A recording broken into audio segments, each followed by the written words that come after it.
मैं आराधना वर्मा आज आप लोगों के लिए लेकर आई हूँ फणीश्वर नाथ जी के द्वारा रचित कहानी लाल पान की बेगम। तो आइए सुनते हैं फणीश्वर नाथ रेणु द्वारा रचित यह कहानी लाल पान की बेगम। क्यों बिरजू की माँ नाच देखने नहीं जाएगी क्या? बिरजू की माँ शकरकंद उबालकर बैठी मन ही मन कुढ़ रही थी। अपने आंगन में 7 साल का लड़का बिरजू शकरकंद के बदले तमाचे खाकर आंगन में लोट पोट कर सारी देह में मिट्टी मल रहा था। चंपिया के सिर भी चुड़ैल मंडरा रही थी। आधे आंगन धूप रहते जो गई है सहुआइन की दुकान छोवा गुड़ लाने, सो अभी तक नहीं लौटी। दिया बाती की बेला हो गई। आए आज लौट के जरा। बागड़ बकरे की देह में कुकुर माछी लगी थी, इसलिए बेचारा बागड़ रह रहकर कूद फांद कर रहा था। बिरजू की माँ बागड़ पर मन का गुस्सा उतारने का बहाना ढूंढकर निकाल चुकी थी।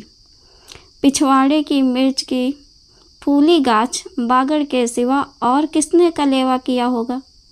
बागड़ को मारने के लिए वह मिट्टी का छोटा ढेला उठा चुकी थी कि पड़ोसिन मखनी फुआ की पुकार सुनाई पड़ी। क्यों बिरजू की माँ नाच देखने नहीं जाएगी क्या? बिरजू की माँ के आगे नाथ और पीछे पगहिया न हो तब ना फुआ। गर्म गुस्से में बुझी नुकीली बात फुआ की देह में धंस गई और बिरजू की माँ ने हाथ के ढेले को पास ही फेंक दिया। बेचारे बागड़ को कुकुर माछी परेशान कर रही है। आहा! बिरजू ने लेटे ही लेटे बागड़ को एक डंडा लगा दिया। बिरजू की माँ की इच्छा हुई कि जाकर उसी डंडे से बिरजू का भूत भगा दे, किंतु नीम के पास खड़ी पनभरनियों की खिलखिलाहट सुनकर रुक गई। बोली, ठहर, तेरे पप्पा ने बड़ा हथछुट्टा बना दिया है तुझे। बड़ा हाथ चलता है लोगों पर, ठहर।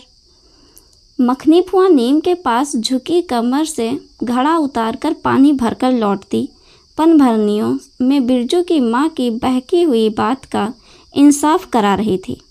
जरा देखो तो इस बिरजू की माँ को। 4 मन पाट का पैसा क्या हुआ है, धरती पर पाँव ही नहीं पड़ते। निसाफ करो। खुद अपने मुंह से 8 दिन पहले से ही गांव की गली गली में बोलती फिरी है। हाँ, इस बार बिरजू के बप्पा ने कहा है बैलगाड़ी पर बिठाकर बलरामपुर का नाच दिखा लाऊंगा। बैल अब अपने घर हैं तो 1000 गाड़ी मंगनी मिल जाएंगी। सो मैंने अभी टोक दिया। नाच देखने वाली सब तो औन पौन कर तैयार हो रही हैं, रसोई पानी कर रहे हैं। मेरे मुंह में आग लगे, क्यों मैंने टोकने गई। सुनती हो क्या जवाब दिया बिरजू की माँ ने? मखनी फुआ ने अपने पोपले मुंह से होठों को एक ओर मोड़ ऐठती हुई बोली निकाली। अरे हाँ, बिरजू की मैया के आगे नाथ और पीछे पगहिया ना हो तब ना। जंगी की पतोहू बिरजू की माँ से नहीं डरती। वह जरा गला खोल कर ही कहती है, फुआ, सर्वे सित्तलरमिटी अर्थात सर्वे सेंटलमेंट के हाकिम के बासा पर फूल छाप किनारी वाली साड़ी पहन के तू भी भंटा की भेटी चढ़ाती हुई तुम्हारे नाम से भी 2-3 बीघा घनहर जमीन का पर्चा कट जाता। फिर तुम्हारे घर भी आज 10 मन सोना बंग पाट होता। जोड़ा बैल खरीदता। फिर आगे नाथ और पीछे सैकड़ों पगहिया झूलती। जंगी की पतोहू मुँहजोर है। रेलवे स्टेशन के पास की लड़की है। 3 ही महीने हुए गौने की नई बहू होकर आई है और सारे कुरमा टोली की सभी झगड़ालू सासों से एकाध मोर्चा ले चुकी है। उसका ससुर जंगी दागी चोर है, सीड़ किलासी है। उसका खसम रंगी कुरमा टोली का नामी लठैत है, इसीलिए हमेशा सींग घुमाती फिरती है जंगी की पतोहू। बिरजू की माँ के आंगन में जंगी की पतोहू की गला खोल बोली गुलेल की गोलियों की तरह दनदनाती हुई आई थी।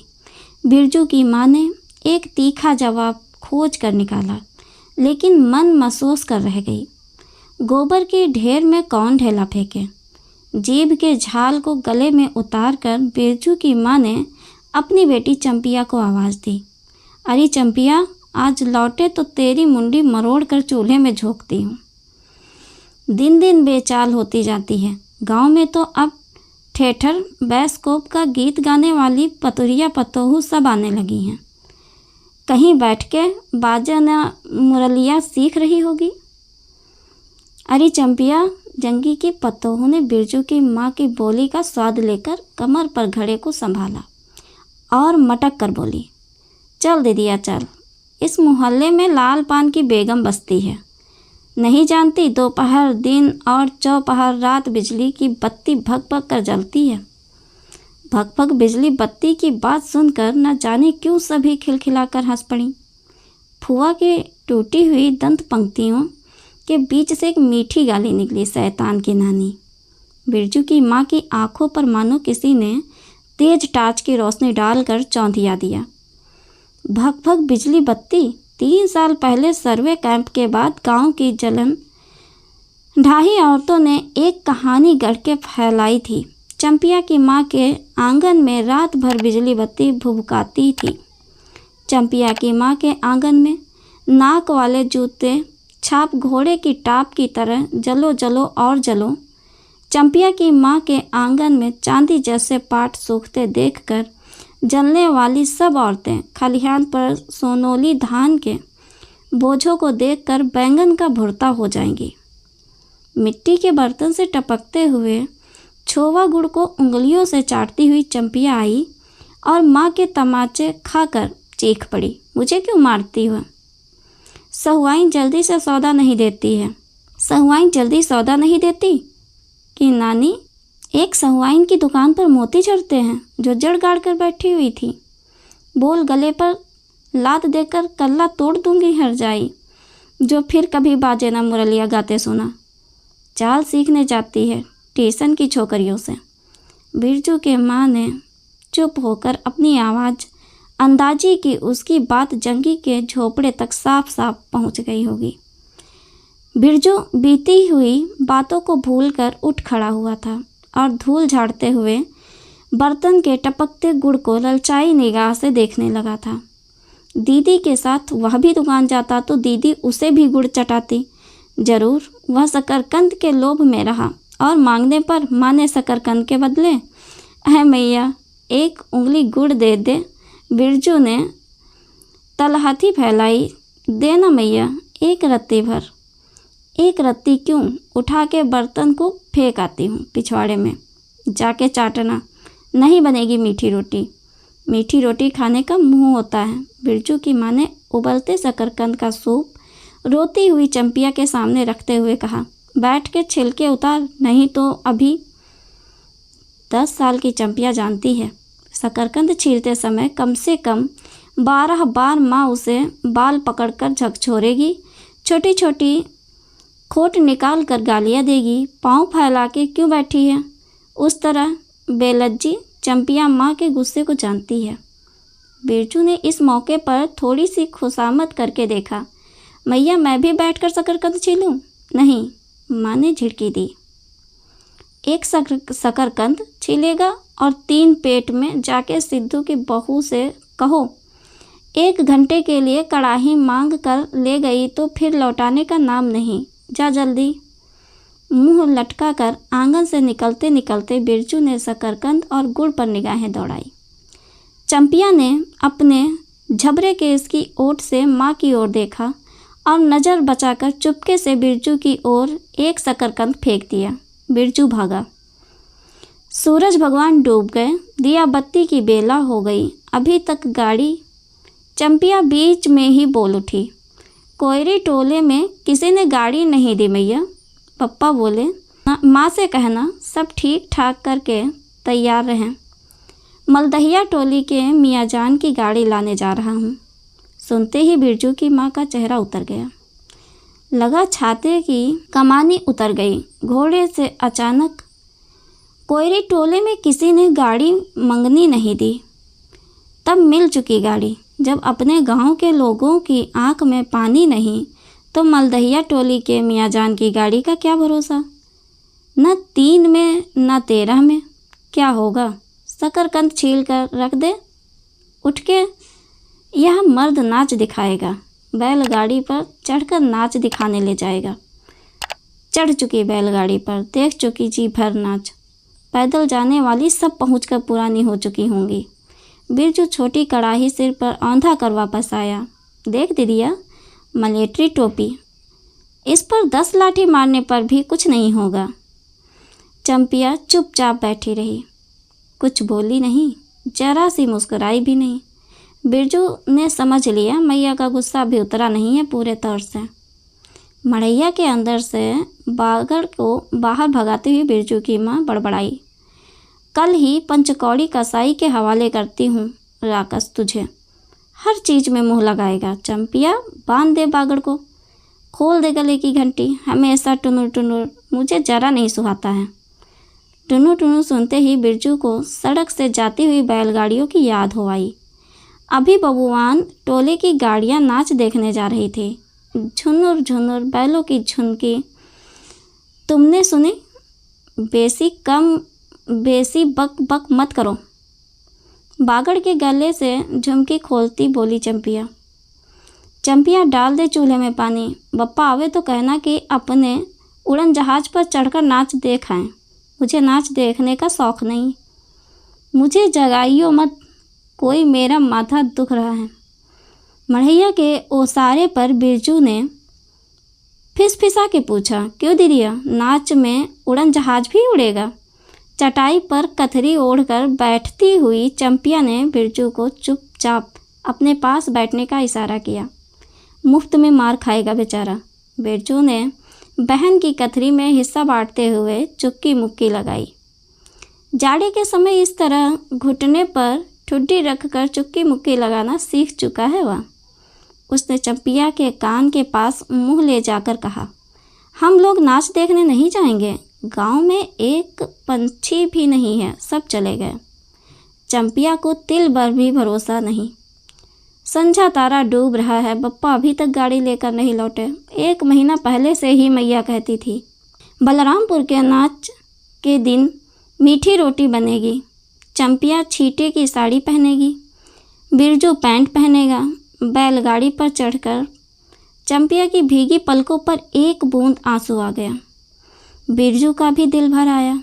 उसने मन ही मन में इमली पर रहने वाले जिन बाबा को एक बैंगन कबूला, गाछ का सबसे पहला बैंगन। उसने खुद जिस पौधे को रोपा है। जल्दी से गाड़ी लेकर बप्पा को भेज दो जिन बाबा। मड़ैया के अंदर बिरजू की माँ चटाई पर बड़ी करवटें ले रही थी। पहले से किसी बात का मंसूबा नहीं बांधना चाहिए किसी को। भगवान ने मंसूबा तोड़ दिया। उसको सबसे पहले भगवान से पूछना है, यह किस चूक का फल दे रहे हो भोले बाबा? अपने जानते उसने किसी देवता पितर की मान मनौती बाकी नहीं रखी। सर्वे के समय जमीन के लिए जितनी मनौतियाँ की थी, ठीक ही तो महावीर जी का रोट तो बाकी ही है। हाय रे दया, भूल चूक माफ़ करो महावीर बाबा, मनौती दूनी करके चढ़ाएगी बिरजू की माँ। बिरजू की माँ के मन में रह रहकर जंगी की पतोहू की बातें चुभती हैं। भग भग बिजली बत्ती, चोरी चमारी करने वाली की बहू बेटी पतोहू जलेगी नहीं। 5 बीघा ज़मीन क्या हासिल की है। बिरजू के बप्पा ने गांव की भाई खौकियों की आंखों में किरकिरी पड़ गई हैं। खेत में पाट लगा देखकर गांव के लोगों की छाती फटने लगी। धरती फोड़कर पाट लगा है, बैसाखी बादलों की तरह उमड़ते आ रहे हैं। पाट के पौधे तो अलान तो फलान, इतनी आंखों की धार भला फसल सहे। जहाँ 15 मन पाट होना चाहिए, सिर्फ 10 मन पाट काटा पर तौले के ओजन हुआ भगत के यहाँ। इसमें जलने की क्या बात भला। बिरजू के बप्पा ने तो पहले ही कुरमा टोली के एक एक आदमी को समझा के कहा, जिंदगी भर मजदूरी करते रह जाओगे। सर्वे का समय आ रहा है, लाठी कड़ी करो, तो 2-4 बीघे ज़मीन हासिल कर सकते हो। सो गांव की किसी पुतखौकी का भतार सर्वे के समय बाबू साहब के खिलाफ खासा भी नहीं। बिरजू के बप्पा को कम सहना पड़ा है। बाबू साहब गुस्से से सर्कस नाच के बाघ की तरह हुमड़ते रह गए।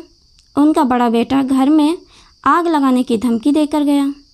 आखिर बाबू साहब ने अपने सबसे छोटे लड़के को भेजा। बिरजू की माँ को मौसी कह के पुकारा। यह ज़मीन बाबूजी ने मेरे नाम से खरीदी थी। मेरी पढ़ाई लिखाई इसी ज़मीन की उपज से चलती है।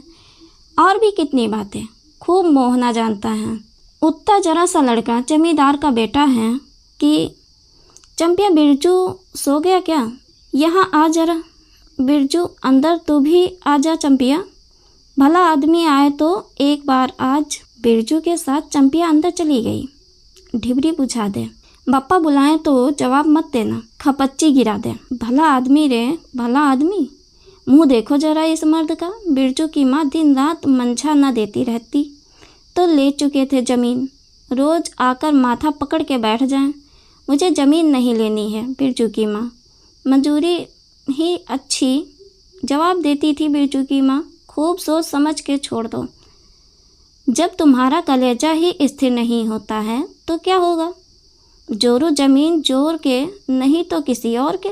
बिरजू के बाप पर बहुत तेज़ी से गुस्सा चढ़ता ही जाता है। बिरजू की माँ का भाग ही खराब है जो ऐसा गोबर गणेश घरवाला उसे मिला। कौन सा शौक मौज दिया है उसके मर्द ने। कोलू के बैल की तरह खटकर सारी उम्र काट दी इसके यहाँ। कभी एक पैसे की जलेबी भी लाकर दी है उसके खसम ने। पाट का दाम भगत के यहाँ से लेकर बाहर की बाहर बैल हट्टा चले गए। बिरजू की माँ को एक बार नमरी लोट देखने भी नहीं दिया।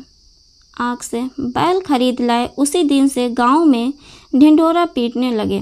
बिरजू की माँ इस बार बैलगाड़ी पर चढ़कर जाएगी नाच देखने। दूसरे की गाड़ी के भरोसे नाच दिखाएगा। अंत में उसे अपने आप पर क्रोध हो आया। वह खुद भी कुछ काम नहीं, उसकी जीभ में आग लगे। बैलगाड़ी पर चढ़कर नाच देखने की लालसा किस कुसमय में उसके मुंह से निकली थी भगवान जाने। फिर आज सुबह से दोपहर तक किसी न किसी बहाने उसने 18 बार बैलगाड़ी पर नाच देखने की चर्चा छेड़ी है। लो खूब देखो नाच। कथरी के नीचे 2 साले का सपना। कल भोरे पानी भरने के लिए जब जाएगी, पतली जीभ वाली पतुरिया सब हंसती आएंगी हंसती जाएंगी। सभी जलते हैं उससे।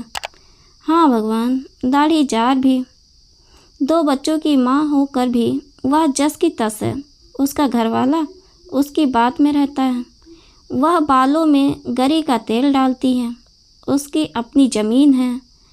किसी के पास एक घूर ज़मीन भी अपने इस गांव में जलेंगे नहीं।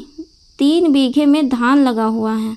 अगहनी लोगों की बिख दीठ से बचे तब तो। बाहर बैलों की घंटियां सुनाई पड़ी। तीनों सतर्क हो गए। उत्कट होकर सुनते रहे। अपने ही बैलों की घंटी है क्यों रे चंपिया?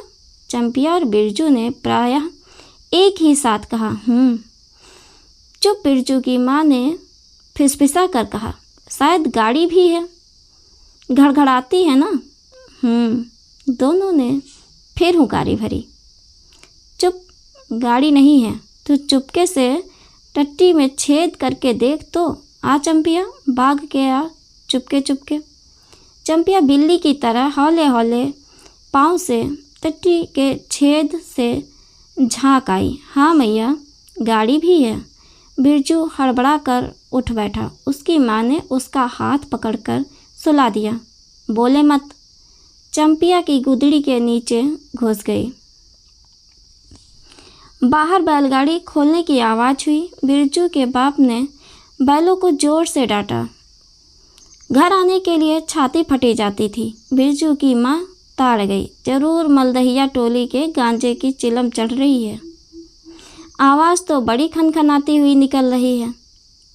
चंपिया बाहर से पुकार कर कहा उसके बाप ने। बैलों को घास दे दे चंपिया। अंदर से कोई जवाब नहीं आया। चंपिया के बाप ने आंगन में आकर देखा तो न रोशनी, न चिराग, न चूल्हे में आग। बात क्या है? नाच देखने उतावली होकर पैदल ही चली गई क्या? बिरजू के गले में खसखसाहट हुई और उसने रोकने की पूरी कोशिश भी की, लेकिन खांसी जब शुरू हुई तो पूरे 5 मिनट तक वह खांसता रहा। बिरजू बेटा, बिरजमोहन, बिरजू के बाप ने पुचकार कर बुलाया। मैया गुस्से के मारे सो गई क्या? अरे अभी तो लोग जा ही रहे हैं। बिरजू के माँ के मन में आया कि कस कर जवाब दे, नहीं देखना है नाच, लौटा दो गाड़ी। चंपिया उठती क्यों नहीं? ले धान की पंच सीख रखते। धान की बोलियों का छोटा झब्बा झोपड़े के ओसरे पर रख कर उसने कहा, दिया बालो। बिरजू की माँ उठकर ओसारे पर आई। 1:30 पहर रात को गाड़ी लाने की क्या ज़रूरत थी? नाच तो अब खत्म हो रहा होगा। डिबरी की रोशनी में धान की बालियों का रंग देखते ही बिरजू की माँ के मन का सब मैल दूर हो गया। धानी रंग उसकी आंखों में उतर कर रोम रोम में घुल गया। नाच अभी शुरू भी नहीं हुआ होगा। अभी बलमपुर के बाबू की संपनी गाड़ी मोहनपुर होटल बंगला से हाकिम साहब को लाने गई है। इस साल आखिरी नाच है। पंचशीश टट्टी में खोज दे। पहले खेत कहाँ है? अपने खेत का है। अपने खेत का? हुलसती हुई बिरजू की माँ ने पूछा। पक गए धान? नहीं, 10 दिन में अगहन चढ़ते चढ़ते लाल होकर झुक जाएंगे सारे खेत की बालियाँ। मलदहिया टोली पर जा रहा था, अपने खेत के धान देखकर आंखें जुड़ा गईं।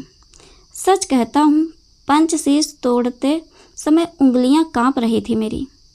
बिरजू ने धान की एक बाली से एक धान लेकर मुंह में डाल लिया और उसकी माँ ने एक हल्की डांट दी। कैसा लुक्कड़ है तू रे? इन दुश्मनों के मारे कोई नेम धर्म बचे? क्या हुआ, डांटती क्यों हो? नवान के पहले ही नया धान जूठा दिया, देखते नहीं? अरे इन लोगों का सब कुछ माफ़ है।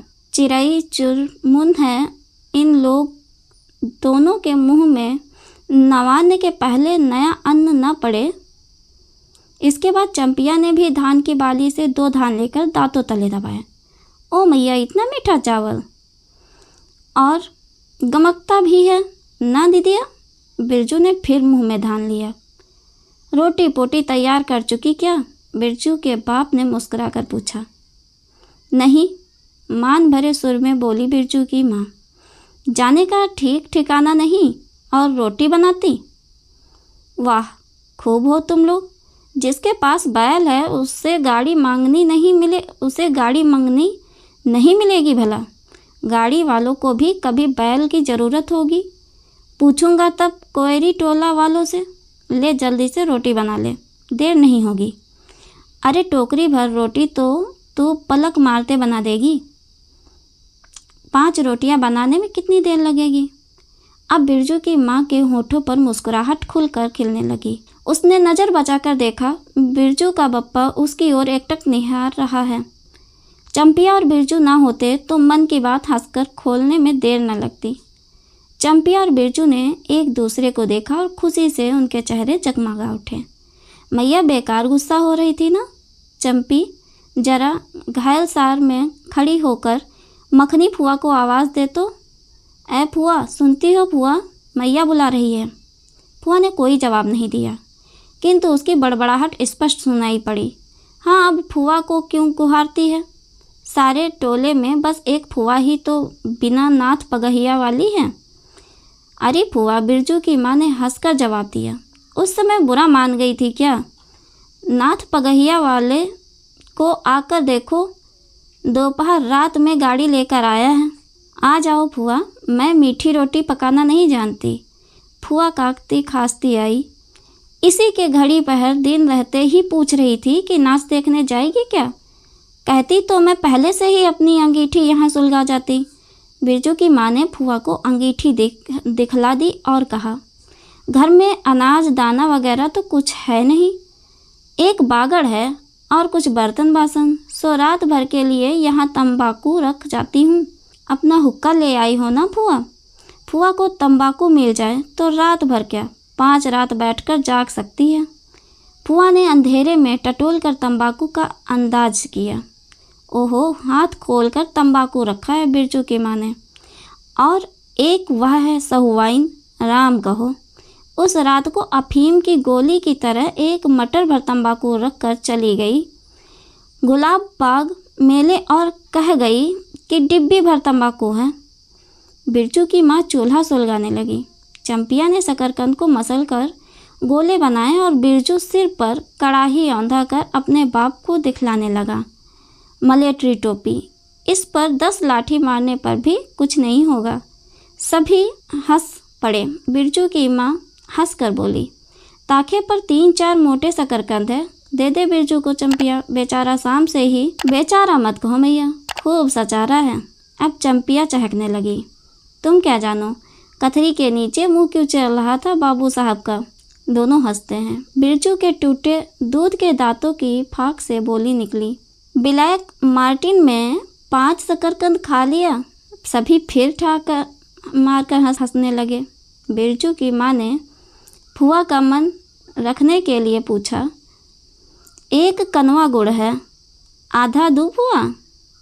फुआ ने गदगद होकर कहा, अरे शकरकंद तो खुद मीठा होता है, उतना क्यों डालेगी? जब तक दोनों बैल दाना घास खाकर एक दूसरे की देह को जीभ से चाटें। बिरजू की माँ तैयार हो गई। चंपिया ने छीट की साड़ी पहनी और बिरजू बटन के अभाव में पैंट पर पटसन की डोरी बंधवाने लगा। बिरजू के माँ ने आंगन से निकल गांव की ओर कान लगाकर सुनने की चेष्टा की। इतनी देर तक भला पैदल जाने वाले रुके रहेंगे? पूर्णिमा का चांद सिर पर आ गया है। बिरजू की माँ ने असली रूपा का मंग टिक्का पहना है। आज पहली बार बिरजू के बप्पा को हो क्या गया है, गाड़ी जोतता क्यों नहीं? मुंह की ओर एकटक देख रहा है, मानो नाच की लाल पान की। गाड़ी पर बैठते ही बिरजू की माँ की देह में एक अजीब गुदगुदी लगने लगी। उसने बांस की बल्ली को पकड़कर कहा, गाड़ी पर अभी बहुत जगह है, जरा दाहिनी सड़क से गाड़ी हाँकना। बैल जब दौड़ने लगे और पहिया जब चू चू करके घरघराने लगा तो बिरजू से नहीं रहा गया। उड़न जहाज की तरह उड़ा बप्पा। गाड़ी जंगी के पिछवाड़े पहुंची। बिरजू की माँ ने कहा, जरा जंगी से पूछो ना, उसकी पतोहू नाच देखने चली गई क्या? गाड़ी के रुकते ही जंगी के झोपड़े से आती हुई रोने की आवाज़ स्पष्ट हो गई। बिरजू के बप्पा ने पूछा, अरे जंगी भाई, काहे कन्नरोहट हो रहा है आंगन में? जंगी घूर ताप रहा था। बोला, क्या पूछते हो? रंगी बलरामपुर से लौटा नहीं, पतोहिया नाच देखने कैसे जाए? आसरा देखते देखते उधर गांव की सभी औरतें चली गईं। अरे टीसन वाली तो रोती है का है? बिरजू की माँ ने पुकार कर कहा, आजा झट से, कपड़ा पहनकर सारी गाड़ी पड़ी हुई है बेचारी, आजा जल्दी। बगल के झोपड़े से राधे की बेटी सुंदरी ने कहा, काकी गाड़ी में जगह है, मैं भी आऊँगी। बांस की झाड़ी के उस पार लरेना खवास का घर है, उसकी बहू भी नहीं गई है। गिलेट का झुमकी कड़ा पहनकर झमकती आ रही है। आजा, जो बाकी रह गई हैं सब आ जाएं जल्दी। जंगी की पतोहू, लरेना की बीबी और राधे की बेटी सुंदरी तीनों गाड़ी के पास आईं। बैल ने पिछला पैर फेंका। बिरजू के बाप ने एक भद्दी गाली दी, लताड़ मारकर लंगड़ी बनाएगा पतोहू को। सभी ठहाकर हंस पड़े। बिरजू के बाप ने घूंघट में झुकी दोनों पतोहुओं को देखा। उसे अपने खेत की झुकी हुई बालियों की याद आ गई। जंगी की पतोहू का गौना 3 ही मास पहले हुआ है। उसे अपने खेत की झुकी हुई बालियों की याद आ गई। जंगी की पतोहू का गौना 3 ही मास पहले हुआ है। गौने की रंगीन साड़ी से कड़वे तेल और लठवा सिंदूर की गंध आ रही है। बिरजू की माँ को अपने गौने की याद आई। उसने कपड़े की गठरी से 3 मीठी रोटियां निकाल कर कहा, खा ले एक एक करके। सिमराहा के सरकारी कूप में पानी पी लेना। गाड़ी गांव से बाहर होकर धान के खेतों के बगल से जाने लगी। चांदनी कार्तिक की खेतों से धान के झड़ते फूलों की गंध आती है। बांस की झाड़ी में कहीं दुधी की लता फूली है। जंगी की पतोहू ने एक बीड़ी सुलगाकर बिरजू की माँ की ओर बढ़ाई। बिरजू की माँ को अचानक याद आई चंपिया, सुनरी झलरेना की बीवी और जंगी की पतोहू, ये चारों ही गांव में बाइस्कोप का गीत गाना जानती हैं खूब। गाड़ी की लीक धन खेतों के बीच होकर गई। चारों ओर गौने की साड़ी की खसखसाहट जैसी आवाज़ होती है। बिरजू की माँ के माथे के मगटिक्के पर चांदनी छिटकती है। अच्छा, अब एक बाइस्कोप का गीत गा तो चंपिया, डरती है काहे? जहाँ भूल जाओगी बगल में मास्टरनी बैठी ही है।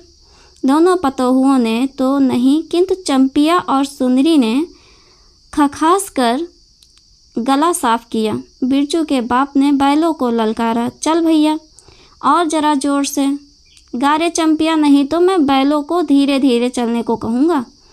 जंगी की पतोहू ने चंपिया के कान के पास घूंघट ले जाकर कुछ कहा और चंपिया ने धीमे से शुरू किया, चंदा की चांदनी।